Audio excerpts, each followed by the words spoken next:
Hi, Justice. Thank you so much for coming in today. How's it Hey, going? um, it's going okay. Um, I've still been having issues with anxiety lately, um, but Yeah.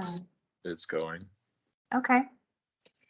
So we can definitely work on that today. Before we get started, I do want to remind you that um, everything that you share in this session will stay here with us. So I won't tell anyone else unless you share with me that you're going to hurt yourself or someone else. Um, and so that being said, is that okay with you? It's okay. All right. So you said that you're still experiencing some anxiety. And last week, you mentioned that you had your doctor's appointment this week. So how did that go? Yeah, so I got into my car to go to my appointment, and I pulled into the parking lot, but I could not get myself to to actually go inside. There was just too many. My heart was pounding too fast. Um, I was just too nervous, and I just could not. I just shut down, and I was not able to get myself to walk in and go inside. Okay. Yeah. So first of all, I want to normalize the fact that it's probably going to take some time. So just because you aren't able to go into your doctor's appointment this week, that doesn't mean you should give up hope. Um, it's very normal for it to take, some time to get acclimated again to the environment, and for those feelings of distress to subside. Um, so I want to normalize the fact that, that's normal. Uh, so no need to stress over that. But I did want to, um, so what I heard you say was you went to your doctor, you went to the parking lot and you didn't go into your doctor's appointment, but I didn't hear you mention anything about a panic attack. Yeah, I did. Um, yeah, so on the way over there, I did. Um, in the parking lot, that was part of it. Why I couldn't go in was because my heart was pounding. I had another panic attack in the middle of the parking lot. Okay, I was not able to make it in. got it. So you did have a panic attack. Yes. Okay. All right. Um, and last week we also went through some strategies, and I wanted to get your feedback on those and see how those went for you. So last week we talked about and practiced the feather breathing and the grounding strategies. Um, and then you also did some thought record work. So you wrote down in the three columns um, the thoughts that you're having, and then you evaluated those thoughts. And then in the last column, you put some numbers with those evaluations. So how did all those interventions work for you? Um, so I think that they did it did help a little bit. So the feather technique did um, eventually help calm me down some, Mhm. but still not enough to the point where I felt like I could go inside it. I think it did help me um, think a little bit more clearly, and not have quite as much stress. And then I did also, like we talked about, I imagined myself um, in a relaxing place, and also tried to visualize and use my different senses to um, get myself out of where I currently was and to get myself in a better mental spot. But it is still, uh, it might have helped some, but I still feel like it just wasn't enough for me to calm down enough and get through to go inside. Okay, sure. So it sounds like it brought your anxiety level down some, um, but you still obviously would like to go inside for your appointments. Yeah, yeah, I probably should. It's just so hard to do. Right. Yeah. Well, like I said, totally understandable. And it's something that I don't want you to feel badly about because it's totally normal. It's not going to happen overnight. So um so I'm glad that those strategies help some to at least alleviate your anxiety. And um I also wanted to check in with you as far as your distress level. So when you were at the parking lot, how do you think you would rate your distress if you can think back to that moment on a scale of 0 to 10, 0 being the least distressed you've ever been, so most calm, and then 10 being um, the most distressed? Yeah, I think I was definitely a 10 at the time that I was having the panic attack and unable to go in. Mhm. Um, like I said, eventually I was able to at least turn around and go home um and get out of it that way. But yeah, I would say it was a 10. Okay, sure. And what about if you can remember using when you used the techniques? Do you think that brought it down at all, or do you still think 10? Yeah, I think that using the techniques, um, I would say that definitely helped a little bit. Like I said, still not enough to actually make it in, but I would say it brought it down to from a 10 to maybe an 8. Okay. All right. So it did bring it down a little bit. Um, so what I've got for our agenda today is to add another strategy and to talk about a process that's called exposure therapy. And this is a process where what you do is you little by little you expose yourself to the environment.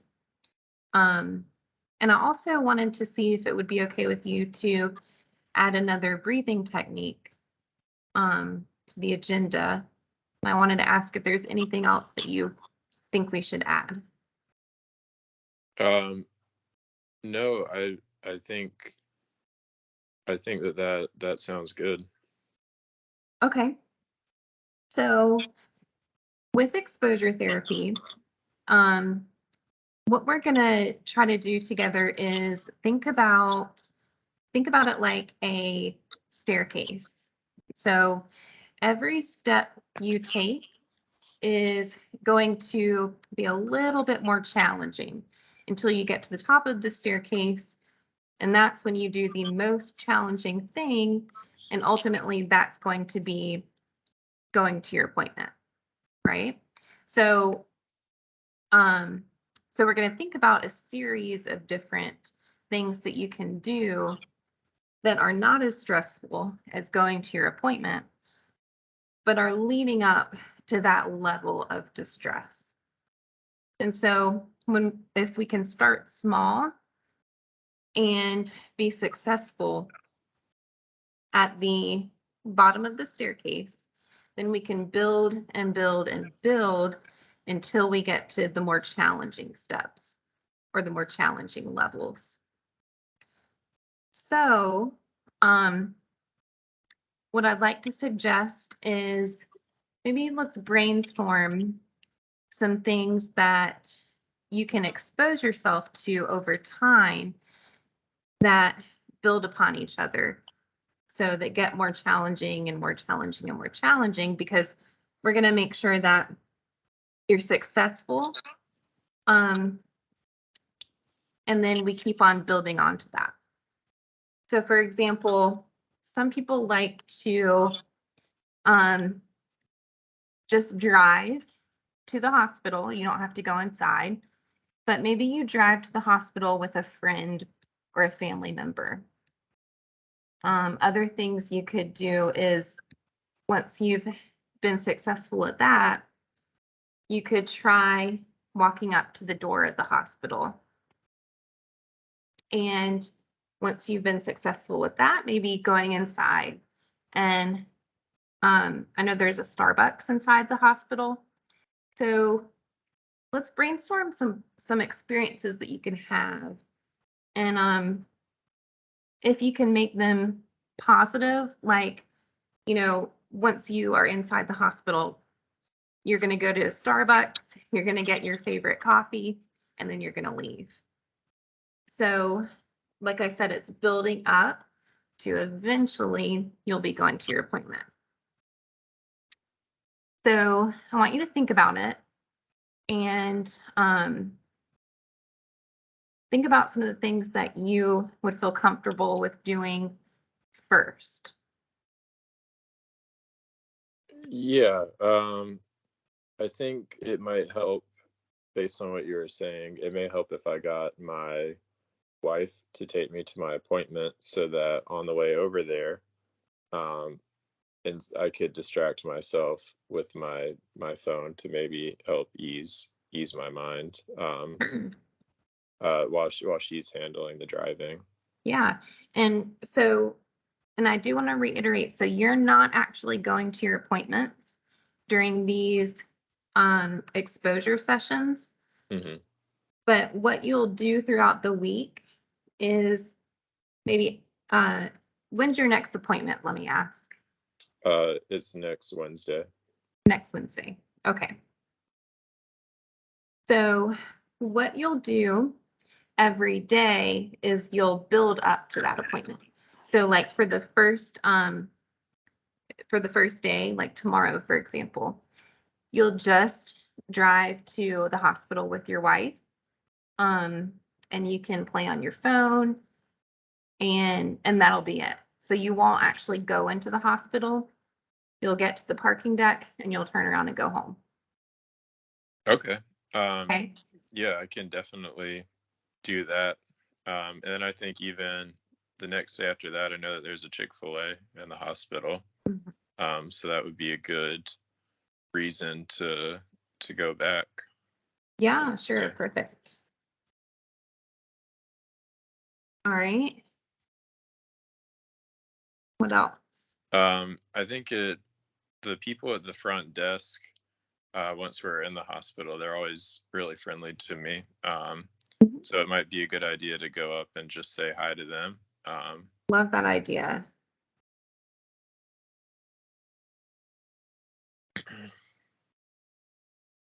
Okay.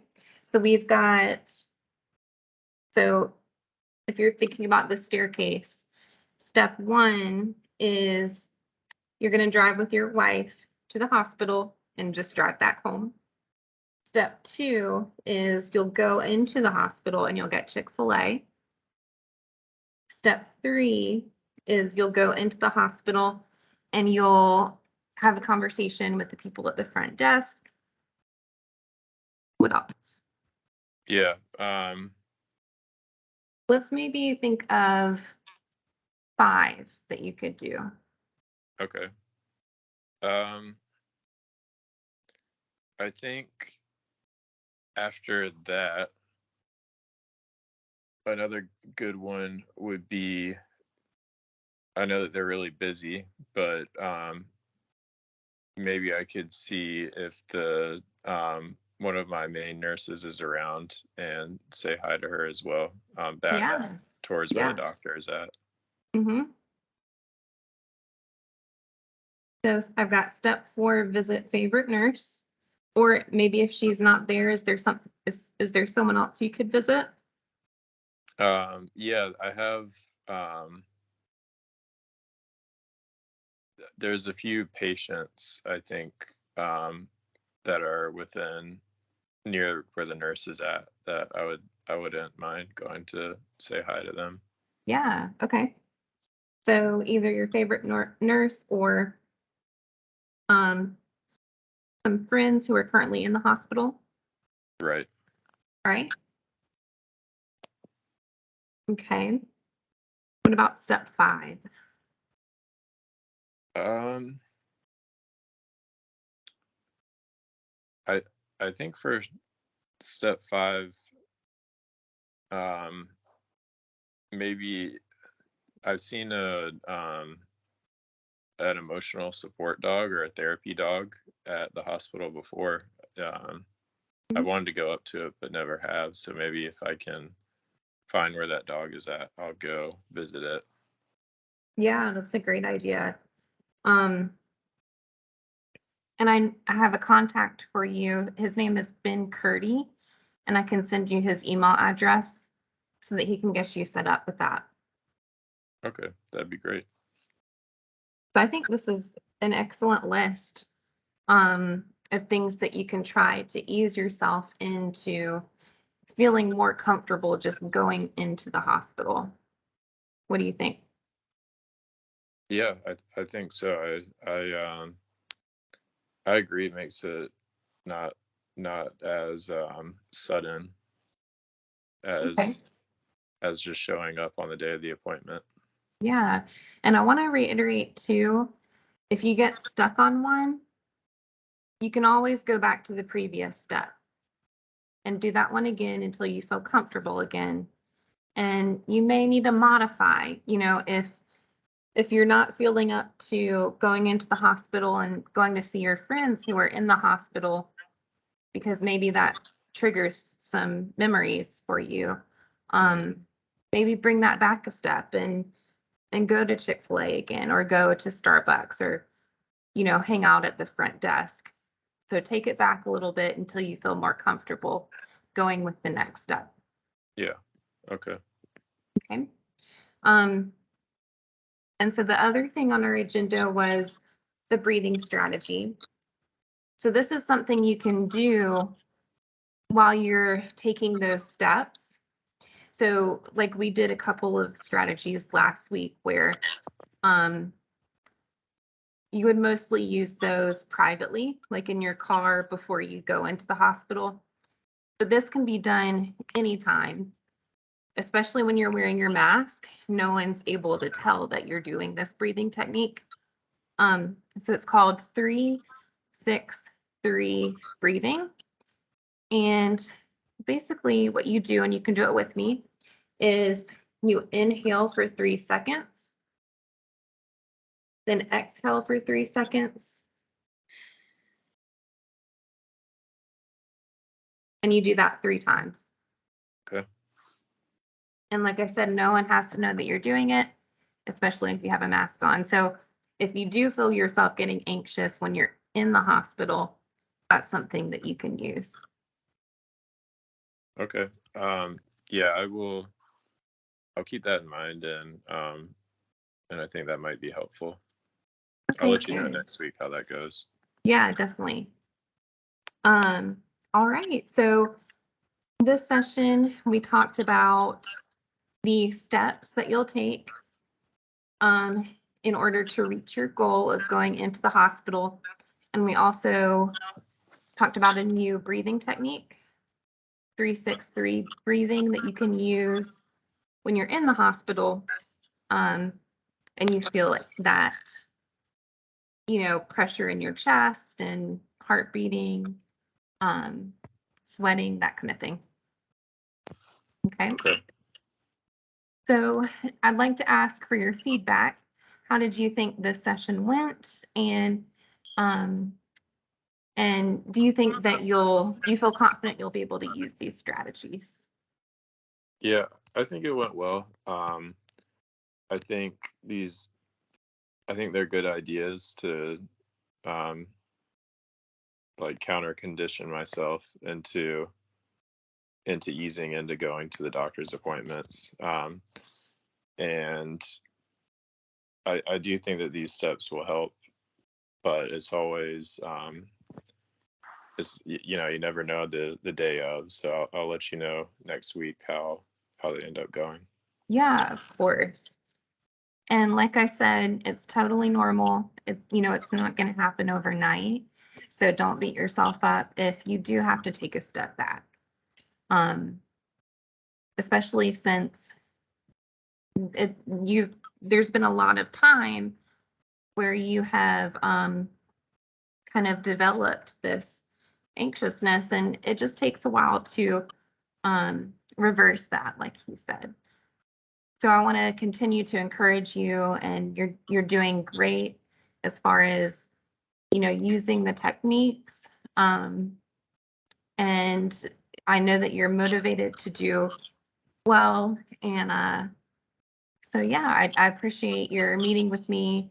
I'm looking forward to hearing how it goes next week. Okay, sounds good. Well, thank you as well. Thank you. Take care. Have a good week. You too. Bye. Bye.